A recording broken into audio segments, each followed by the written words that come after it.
Every single photo In fact, she was on the verge of tears when I took that picture. is a moment in history. That image making, I think, helped the tide turn in terms of people feeling ashamed or powerless in terms of who they were. And that was for people to reflect back to people how strong and beautiful they were. Through the lens of her camera, Latina organizer Maria Varela captured the Black experience during the Civil Rights Movement. We were in service to the local people who were the leaders of the movement. We were not the leaders of the movement. We were not the forefront. In 1963, Varela was invited by the Student Nonviolent Coordinating Committee to work in Selma, Alabama. While she was brought in to work as a secretary, she was eventually asked to focus on voter literacy and began taking photos to help educate the community. But SNCC photographers were always on call for marches because it was felt that if the state police were going to start wailing on people with their nightsticks, if there were cameras in their faces,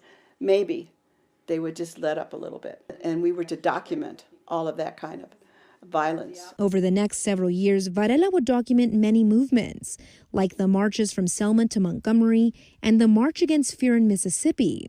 While she encountered leaders like Martin Luther King Jr. and Representative John Lewis, she chose to focus on the everyday people. We were not dependent on having a charismatic leader to get us into the press and before the president.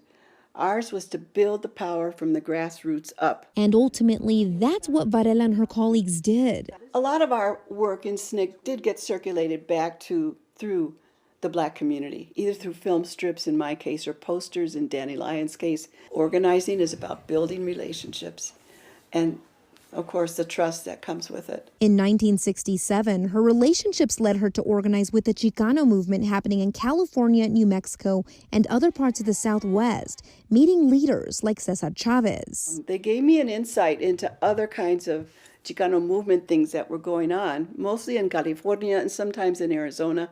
The work, in terms of organizing farm workers. After decades of civil rights work, Varela says the death of George Floyd sets an all too familiar scene. But what looks different is the way communities are organizing. We were astounded at the amount of interracial, intercultural support that emerged out of the whole George Floyd and all the other murders that happened. But we really need to get people to move from the streets into the communities. And she says that intercultural support, that allyship, is important. To me, allyship means he who has the spotlight needs to help share the light, and is reciprocal. For Varela, it's these transformative moments that unify us all towards a greater equality. We have to get out of our bubble, and we have to get into the trenches, and we need to start working if we really think we can make a difference. Reporting in Albuquerque, Marissa Armas, KOAT Action 7 News.